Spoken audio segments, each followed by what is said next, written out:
Hello दोस्तों, कैसे हैं आप सब। उम्मीद है आप सब अच्छे से होंगे। मैं हूं सुमित और आपका स्वागत करता हूं सुमित देसवाल अकेडमी में। तो आज मैं आपके लिए लेकर आया हूं 3 मई 2021 के करंट अफेयर और उम्मीद है आपको ये वीडियो पसंद आएगी। चलिए शुरू करते हैं। और शुरू करने से पहले एक चीज़ बता देता हूं मैं आपको इसकी अगर ये पीडीएफ चाहिए तो आप मैंने डिस्क्रिप्शन में लिंक दे दिया है, आप वहाँ से चैनल पे क्लिक करके और उसको ज्वाइन करके आप डाउनलोड कर सकते हैं। चलिए नेक्स्ट शुरू करते हैं।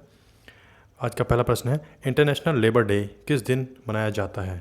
तो किस दिन मनाया जाता है ये 1 मई को मनाया जाता है ये। और ये किस लिए मनाया जाता है, ये दुनिया भर के जो मज़दूरों और श्रमिक वर्ग को समर्पित होता है ये दिन, ये उनके लिए मनाया जाता है। और इसकी शुरुआत कब हुई थी इंटरनेशनल लेबर डे की।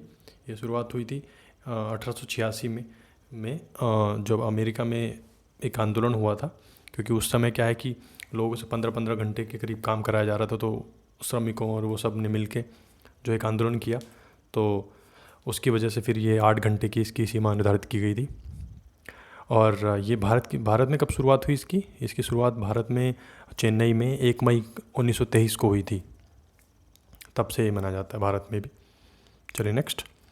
और टाइम पत्रिका द्वारा 2021 में दुनिया की 100 सबसे प्रभावशाली कंपनियों की सूची में भारत की किन 2 कंपनियों को शामिल किया गया है। तो किन को किया गया, रिलायंस जियो एंड बायजूस को किया गया।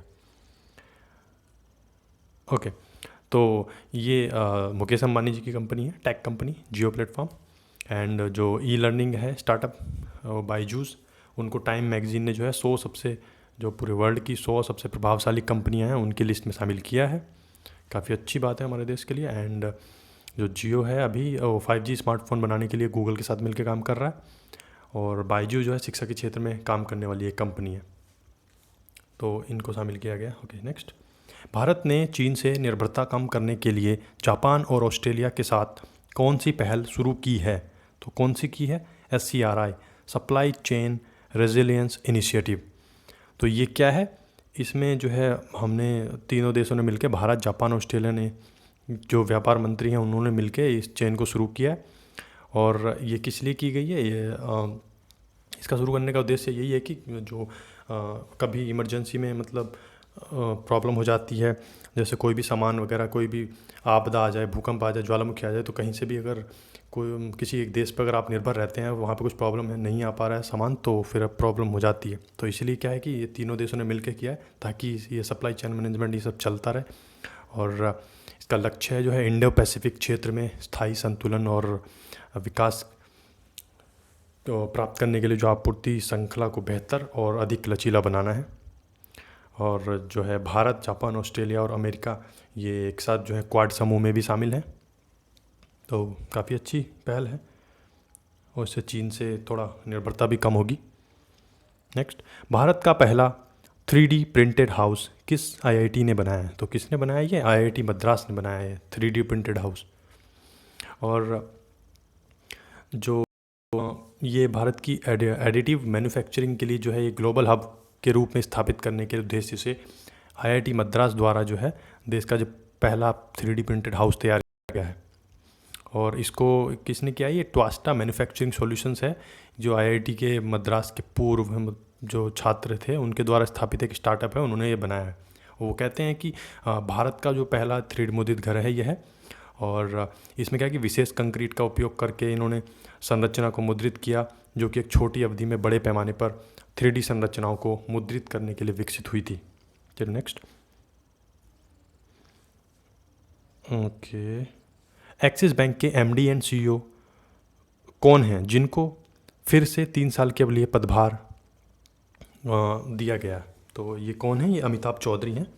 ये पहले से ही MD एंड CEO हैं एक्सिस बैंक के, और 2019 में इनको दिया गया था ये पदभार, और फिर से इनको आगे 3 साल के लिए फिर से उसी पद के लिए इनको फिर से पदभार दिया गया, अमिताभ चौधरी। चलिए नेक्स्ट। भारतीय वैज्ञानिकों ने सोयाबीन की कौन सी किस्म विकसित की है। तो कौन सी की है, MACS 1407। ये इन्होंने एक नई किस्म की है। जो नई जो किस्म है सोयाबीन की, ये कीट प्रतिरोधी है, और ताकि कीट इतना इसमें वो लगने से रोकती है, और बढ़िया पैदावार होगी इसमें, और अधिक उत्पादन देगी ये। और ये किस्म ख़ास तौर पे पूर्वोत्तर राज्य के लिए काफ़ी अच्छी साबित होगी, जैसे कि असम, पश्चिम बंगाल, झारखंड, छत्तीसगढ़ में। और इसको किसने विकसित किया है? ये आघारकर रिसर्च इंस्टीट्यूट ने ये विकसित की है। Okay, next. स्वचालित कारों को सड़क पर चलाने की अनुमति देने वाला पहला देश कौन बना है? तो कौन बना है? ये ब्रिटेन बन गया है। तो इन्होंने जो ड्राइवरलेस गाड़ी होती हैं उनको सड़कों पर चलाने की अनुमति दे दी है, और इसकी सीमित स्पीड रहेगी और अधिकतम 60 किलोमीटर प्रति घंटा ये चला सकते हैं। और सही है, काफ़ी अच्छी पहल है। और इसके ज़रिए जो इसमें जो यूज़ होंगे सेंसर और सॉफ्टवेयर इस्तेमाल किए जाएंगे, उससे जो है कारों को अपनी लाइन में रहकर वो ब्रेक लगा सकते हैं, ज़रूरत के हिसाब से रफ्तार को भी घटा या बढ़ा सकते हैं। तो इस तरह से ये काम करेगी। Next, CGJI Chandler good government index में इंडिया की रैंकिंग कितनी है? तो कितनी है? 49वीं रैंकिंग है भारत की, जो इसमें फर्स्ट पोजीशन पर फिनलैंड रहा है। और ये जो किसके द्वारा किया जाता है? CGJI। ओके, ये CGJI लिखा गया है। ओके, ये CGJI है, ये जे नहीं है यहाँ पर। ओके, तो ये है चांडलर इंस्टीट्यूट ऑफ गवर्नेंस, उसके द्वारा ये जारी किया जाता है। और ये एक जो है निजी लाभकारी संगठन है, इसका मुख्यालय सिंगापुर में है।